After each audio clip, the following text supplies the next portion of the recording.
नमस्ते बच्चों, स्वागत है आपका ज्योतिर्वा एजुकेशन पर। आज हम करेंगे क्लास 5 इंग्लिश का chapter number 8 the division of the panchayat का पार्ट सेकंड।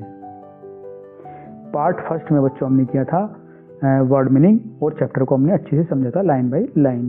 तो अभी करते हैं हम question answer. Let's think answer the following question. Question number 1, why did the farmer bye the well? Farmer ने वेल को क्यों खरीदा था?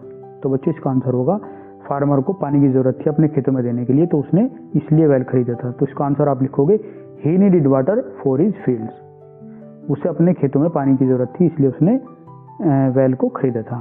Question number 2, why did the farmer become upset? जो फार्मर होता है वो अपसेट क्यों हो जाता है? The neighbour refuse to let him take water saying only the well was sold.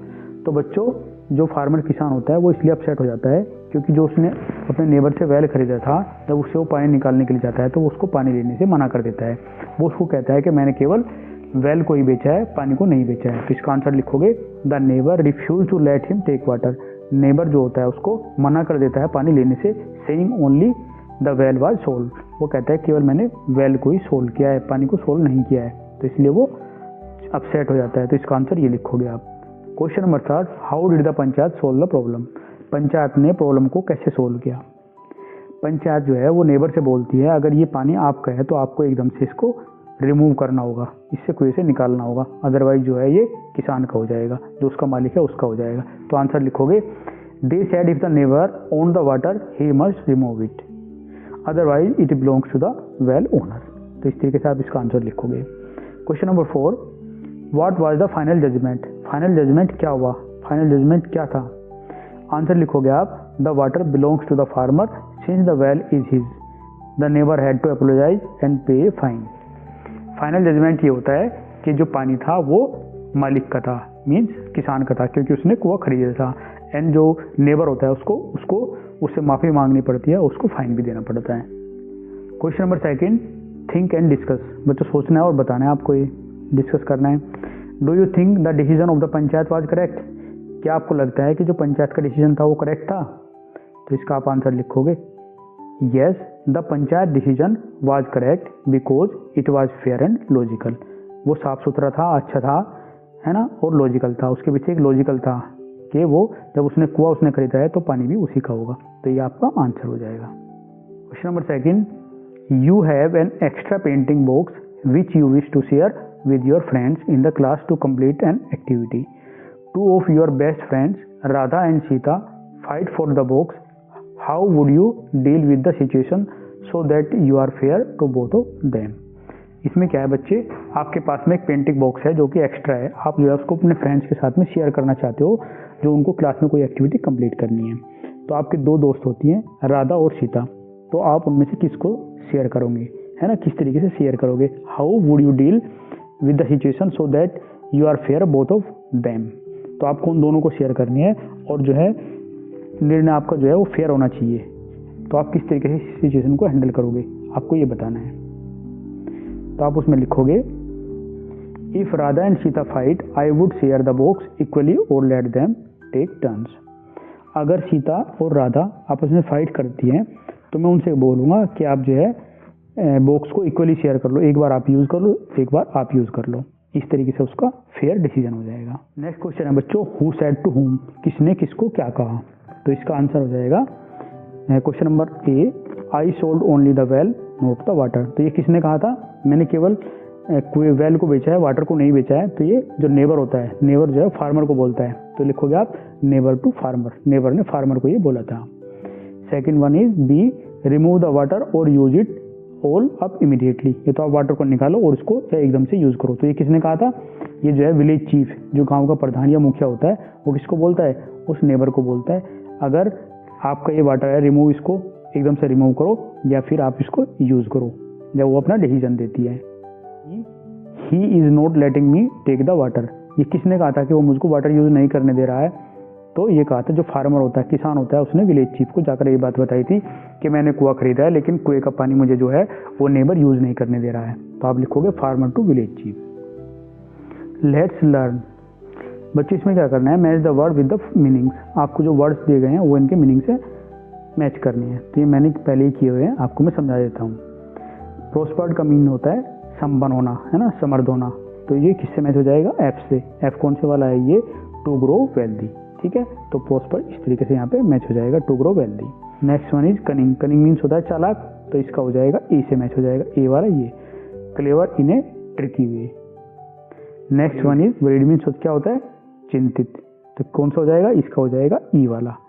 Very upset, तो वरीड को किससे कब मैच करोगे आप? वेरी अपसेट से।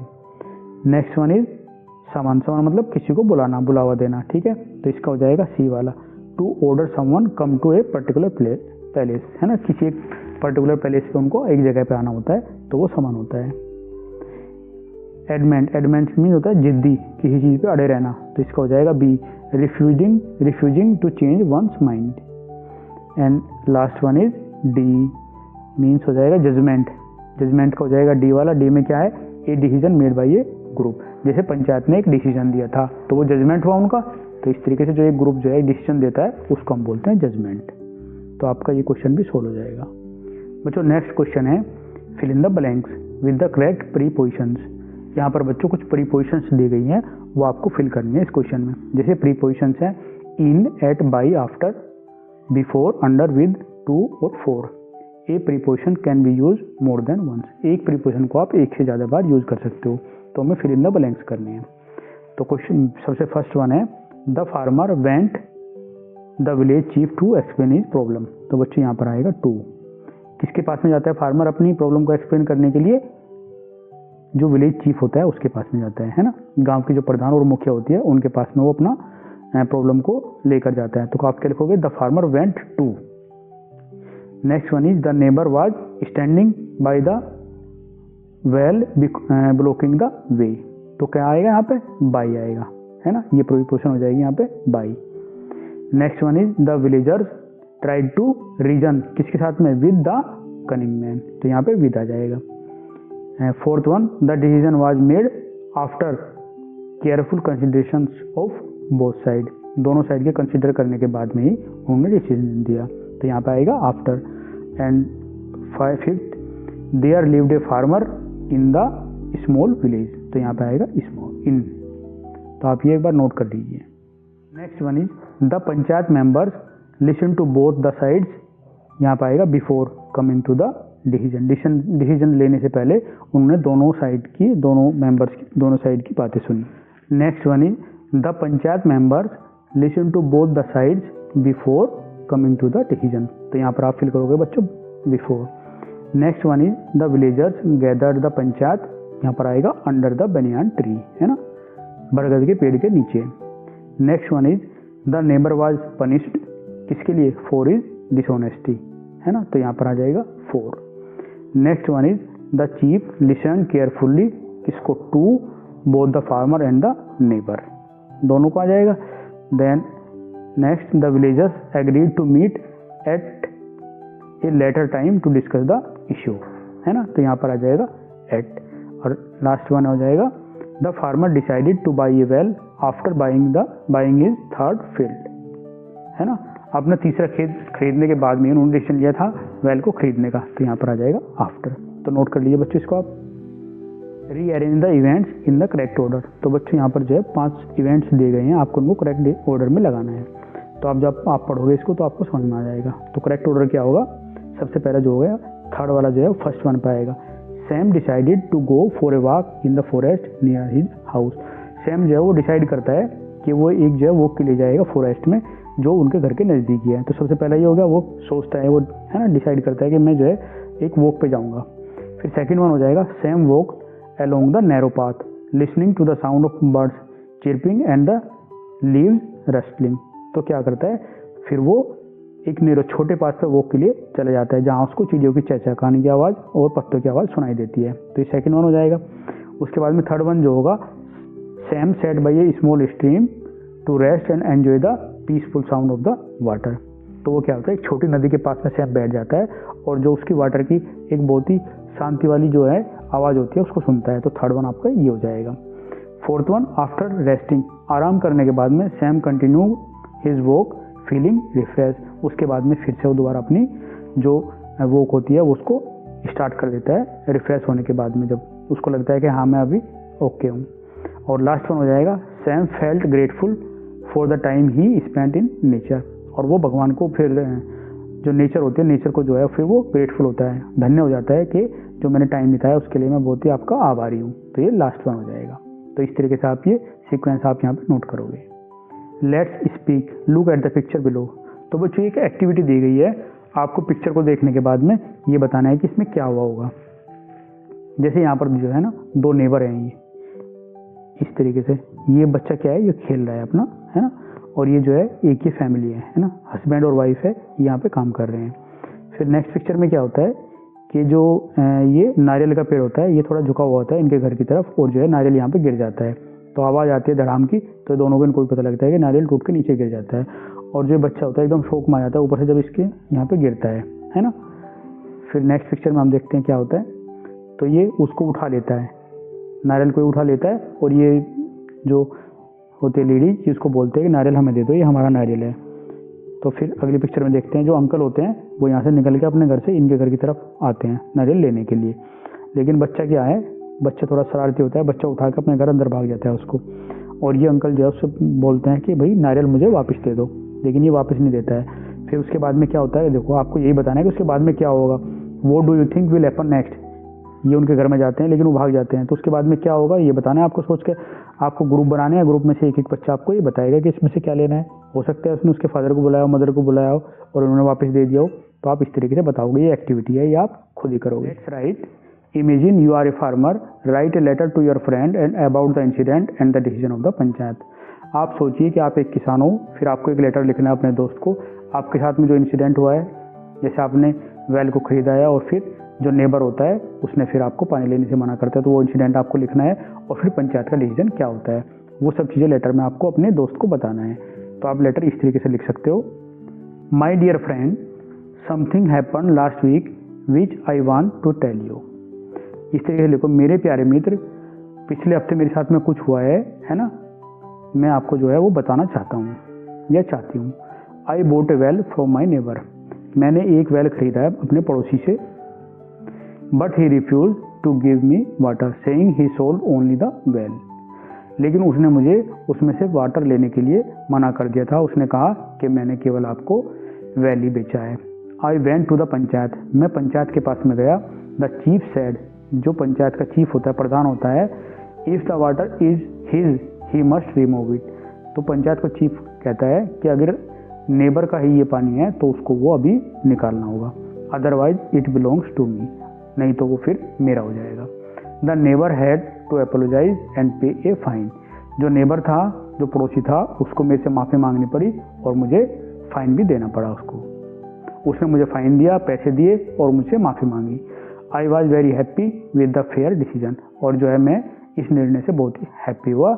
यू आर लविंगली फार्मर, आपका प्यारा किसान। तो इस तरीके से बच्चों आप ये लेटर लिख सकते हो।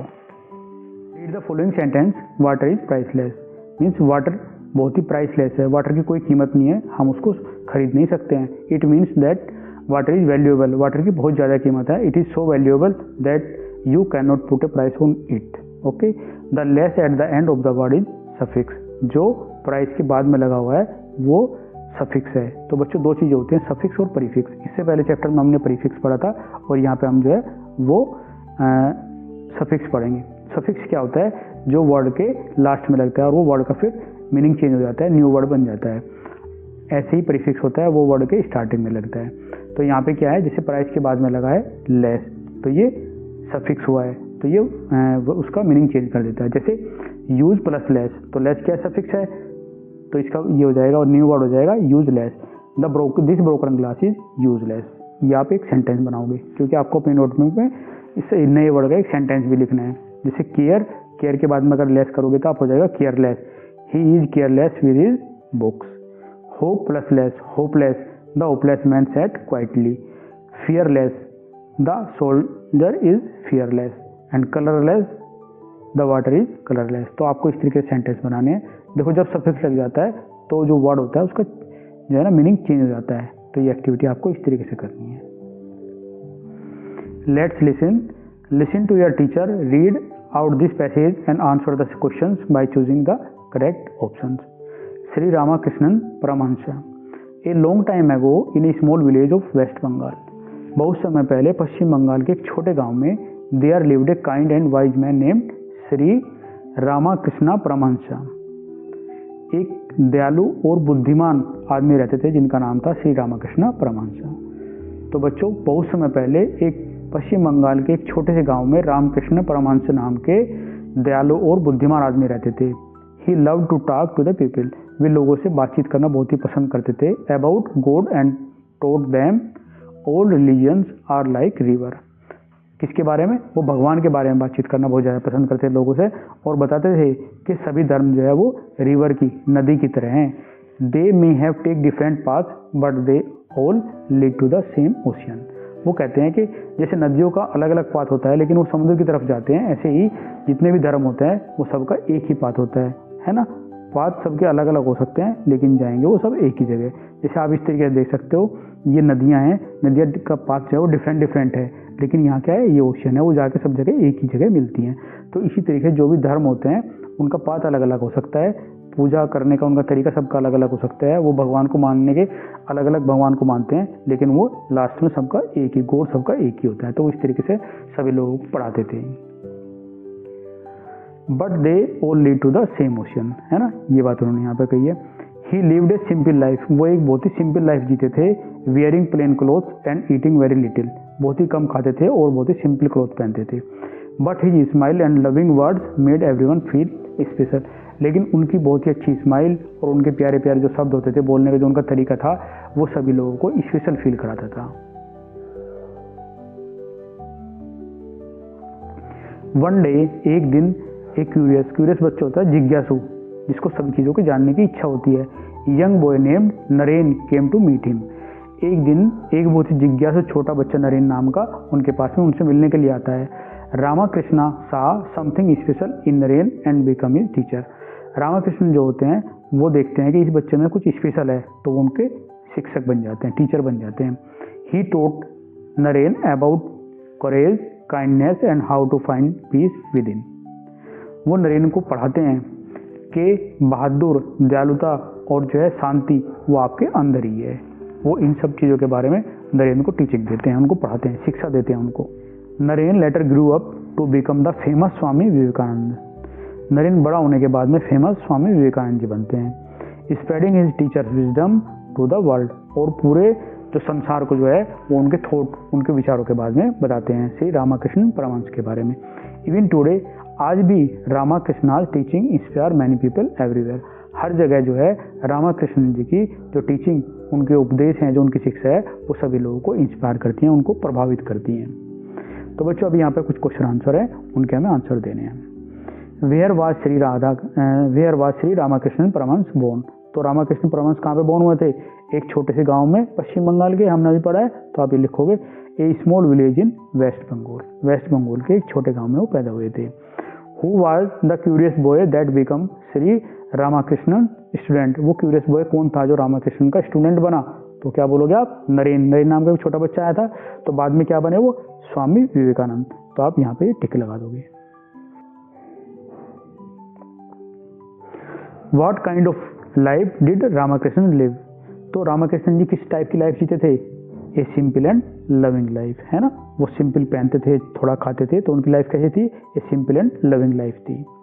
Question number 4, what did Shri Ramakrishna compare religions to, Ramakrishna जो है वो सभी धर्मों किस तरीके से कंपेयर करते थे? Like rivers flowing to the ocean, जैसे जो रिवर्स होती हैं वो ओशन की तरफ जाती हैं, डिफरेंट पाथ होते हैं लेकिन वो जाकर मिलती हैं ओशन में, तो सभी धर्मों को इस तरीके से कंपेयर करते थे।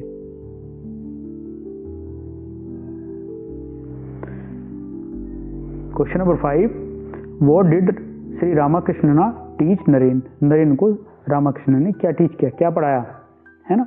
To find a teacher, no. To become wealthy, no. To travel the world, no. To find peace, है ना, शांति, तो उन्होंने बताया कि शांति आपके अंदर ही मिल सकती है, तो उन्होंने उनको ये टीच किया। अभी बच्चों है, डिड यू नो, क्या आपको पता था? जो कितनी इंटरेस्टिंग चीज़ है। द बनियान ट्री, बरगद का पेड़, is the national tree of India, बरगद का पेड़ जो है वो नेशनल ट्री है, भारत का जो है राष्ट्रीय पेड़ जो है वो बनियान ट्री है, ठीक है। It can live for over 2000 years, वो 200 साल से भी ज़्यादा तक जी सकता है। And grow to cover several acres of land, और इतना बड़ा हो सकता है कि सेवरल एकर्स के लैंड को जो है वो कवर कर सकता है। It roots grow down from the branches and become new trunks making it look like a forest all by itself. जो उसकी जैसे सपोज कीजिए आप, ये बरगद का पेड़ है इस तरीके से, ये है ना, ये वाला, और ये इसकी ब्रांच गई हुई है यहाँ से निकली हुई, तो ब्रांच में से क्या है, इस तरीके से ये निकलती हैं, है ना, जड़ें निकलती हैं, और बाद में जो है धीरे धीरे ये ज़मीन में ऐसे अंदर चली जाती हैं, तो ये भी जो है इसके तने की तरह ही लगने लगती हैं बाद में जाके, और ये इतनी ज़्यादा हो जाती हैं कि ये पेड़ जो है इतना घना हो जाता है कि ये खुद में एक फॉरेस्ट लगने लगता है।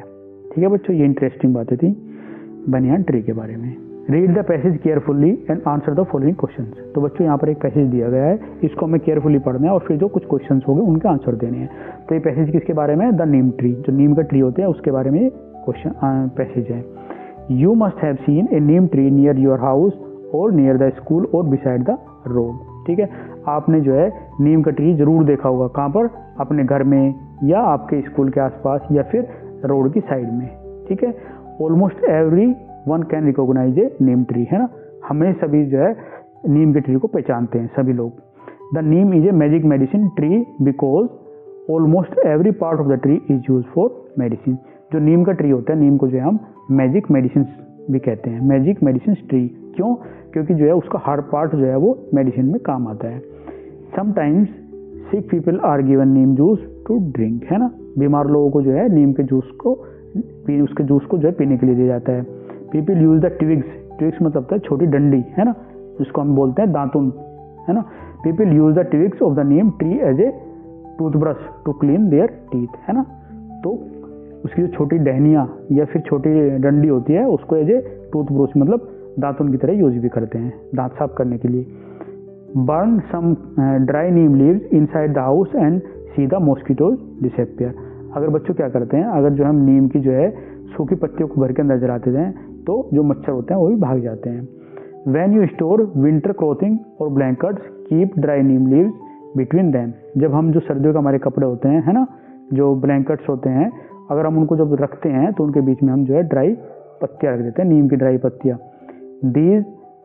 This helps keep away insect, तो उसकी वजह से जो इंसेक्ट होते हैं वो वहाँ पे नहीं आते हैं उन कपड़ों के बीच में। When you store rice keep the dry neem leaves at the bottom of the rice bin. तो क्या करते हैं, जो हमें राइस चावल को स्टोर करना होता है तो जो हमारा कंटेनर होता है, सपोज करो इस तरीके से हमारा कंटेनर है, तो हम जो है कंटेनर की बॉटम में जो है यहाँ पे कुछ पत्तियाँ डाल देंगे, उसके बाद में जो है अपने यहाँ चावल डालेंगे, है ना, तो उससे क्या होता है वो खराब नहीं होते हैं। दिस कीप्स पेस्ट अवे, उससे जो पेस्ट होते हैं वो आते ही नहीं है ना। तो ये नीम का हमारा पैसेज था। अब देख लेते हैं क्या क्वेश्चन है इसमें। Answer the following questions. Where can you find neem trees, आपको नीम के ट्री कहाँ पे मिलते हैं? तो हमने पढ़ाया बच्चों पैसेज में, कहाँ पे? नियर हाउस, स्कूल और रोड्स।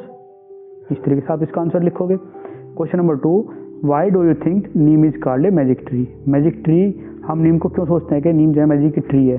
क्योंकि नीम का जो है हर पार्ट जो है वो मेडिसिन की तरह यूज करते हैं। तो आप लिखोगे because every part is useful for medicine.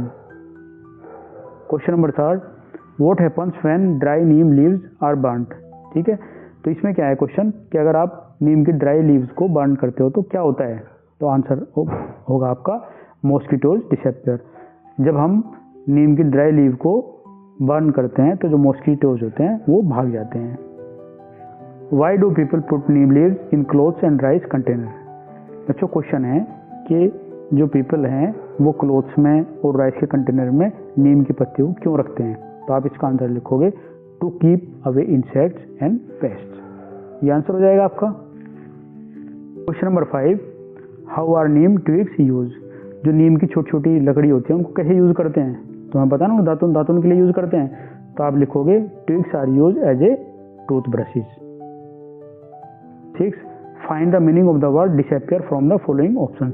तो यहाँ पे ऑप्शंस दिए गए हैं तो उनका डिसअपियर का हमने मीनिंग बताना है। तो क्या होगा डिसअपियर मतलब वो चले जाते हैं, भाग जाते हैं, खत्म हो जाते हैं। तो इसमें क्या होगा अपीयर, वेनिश, ग्रो और फ्लाई। तो क्या होगा वेनिश। तो डिसअपियर का आंसर हो जाएगा वेनिश।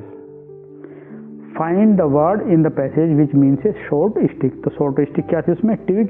तो आप यहाँ पे इसको टिक कर दोगे ट्विग। तो इस तरीके से आपका ये भी क्वेश्चन सोल्व हो जाएगा। Point out 11 differences in 2 picture given below, work in pair and write down the 11 difference in your notebook. तो बच्चों यहाँ पे क्या है, पिक्चर दी गई है, 2 पिक्चर है यहाँ पे, इनमें आपको डिफरेंस बताना है ना। आप पेयर में वर्क करोगे, अपने दो दोस्त एक साथ में बैठ सकते हो और फिर इसमें से 11 डिफरेंस मतलब 11 डिफरेंस आपको जो है बताने हैं। तो आपको किस तरीके से बता सकते हो, देखो इस तरीके से एक एक चीज़ को आप देखो। जैसे आप सबसे पहले सन को देखोगे तो सन की रेज आ रही है, यहाँ पे नहीं आ रही, तो एक डिफरेंस आपका ये हो जाएगा, सन वाला हो जाएगा। दूसरा क्या है, स्टीयर्स 1 2 3, इसमें स्टीयर्स 3 हैं, और अगर आप इसमें देखोगे इसमें कितने स्टीयर्स हैं, यहाँ पे 2 स्टीयर्स हैं, तो स्टीयर्स का हो जाएगा 2 डिफरेंस हो जाएंगे। तीसरा आप देखोगे तुलसी का प्लांट देखोगे, तुलसी का प्लांट यहाँ पे कैसा है, यहाँ पे बड़ा प्लांट है ना, घना प्लांट है, यहाँ पे हल्का प्लांट है, इस तरीके से, तो 3 डिफरेंस ये हो जाएंगे। चौथा हो जाएगा ये आपके जो स्लीपर्स हैं, इनका कलर डिफरेंट है, इनका कलर डिफरेंट है, येलो है, इनका ब्लू है, ये हो जाएगा। इस तरीके से जो साड़ी का बॉर्डर है यहाँ पे अलग डिफरेंट है, सॉरी ये बॉर्डर यहाँ पे डिफरेंट है, ये वाला यहाँ पे डिफरेंट है, ये वाला। फिर ये नीचे की तरफ आगे देखोगे, ये बॉर्डर डिफरेंट है, ये बॉर्डर डिफरेंट है, ये हो जाएगा। उसके बाद में आप ये पंखा देखोगे, इसका देखो ये कलर डिफरेंट है, येलो है, यहाँ पे ये ब्लू है, इसलिए ये कलर डिफरेंट हो जाएगा। उसके बाद में बच्चों जो है आपका जो है ये जोड़े का डिफरेंस हो जाएगा। इनको इसमें इस पिक्चर में है और इस पिक्चर में नहीं है, यहाँ पे है और यहाँ पे नहीं है, ये डिफरेंस हो जाएगा। और ये हेयर स्टाइल यहाँ पे ये डिफरेंट है, ये डिफरेंट है। तो इस तरीके से बच्चों आपको 11 डिफरेंस में ढूंढने हैं। तो इस तरीके से आप इसको ढूंढ लोगे। तो बच्चों आपका चैप्टर यहाँ पे कंप्लीट हो जाता है। हमने फर्स्ट वीडियो में किया, चैप्टर का मीनिंग समझा और वर्ड मीनिंग समझे थे उसमें, और सेकंड जो पार्ट है हमारा ये वाला, इसमें हमने क्वेश्चन आंसर सारे कंप्लीट किए हैं, जो भी एक्टिविटी है वो भी कंप्लीट किए हैं। अगर ये आपको पसंद आया तो प्लीज़ चैनल को लाइक, शेयर और सब्सक्राइब करना। Thank you for watching.